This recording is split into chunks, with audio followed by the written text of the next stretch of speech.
দোহাই ল্যাংটা কাটা কেল্লা কেল্লাই করে আল্লাহ আল্লাহ। চাঁদপুরের মতলব উত্তর উপজেলার সাদুল্লাপুর ইউনিয়নের বেলতলী এলাকায় হযরত শাহ সুলেমান ল্যাংটার মাজারকে কেন্দ্র করে মঙ্গলবার বিকেলে সহিংস ঘটনা ঘটেছে।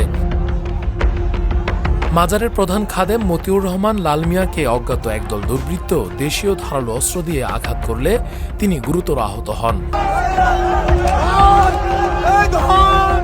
এটি ঘটে ১০৭তম ল্যাংটার উরস উপলক্ষে মেলায় উপস্থিত ভক্তদের মধ্যে হঠাৎ উভয় পক্ষের মধ্যে বিরোধের জেরে। স্থানীয়রা আহতকে উদ্ধার করে মতলব উত্তর উপজেলা স্বাস্থ্য কমপ্লেক্সে নিয়ে যান। সেখানে প্রাথমিক চিকিৎসা দেয়া হয়। মতলব উত্তর থানার অফিসার ইনচার্জ কামরুল হাসান নিশ্চিত করেছেন যে খাদেমের উপর হামলার ঘটনা ঘটেছে।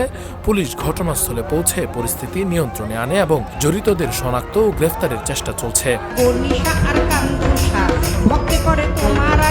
প্রতি বছর অনুমতি ছাড়া শুরু হওয়া সুলেমান ল্যাংটার মাজার এবারও পূর্বের বছরের মতো ভক্তদের আগাম উপস্থিতির কারণে নির্ধারিত তারিখের একদিন আগেই শুরু হয়।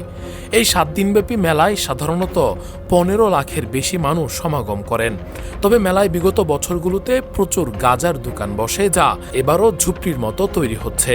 স্থানীয় সচেতনরা মাদক, চাঁদাবাজি, জুয়া ও অশ্লীল কার্যকলাপের ব্যাপারে উদ্বেগ প্রকাশ করেন। মেলা কর্তৃপক্ষের প্রধান লাল মিয়া বলেন, ভক্তরা মাদক সেবনের জন্য যেসব আস্থানা বা দোকান তৈরি করেন সেগুলো সরাসরি মাদক বিক্রির জন্য চিহ্নিত করা হবে না।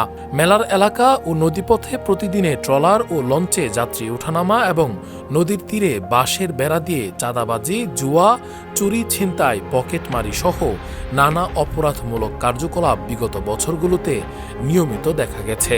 উপজেলা প্রশাসনের অনুমতি ছাড়াই এই আয়োজন হওয়ায় আইনশৃঙ্খলা রক্ষায় পর্যাপ্ত পদক্ষেপ নেওয়া হয়নি। মাজার এলাকায় ইতোমধ্যেই ভক্তদের উপস্থিতি বাড়তে শুরু করেছে।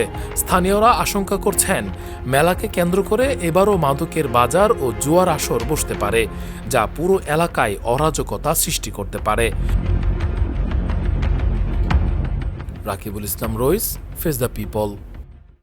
আবাসনে আস্থার আদর্শ নতুন ধরায়।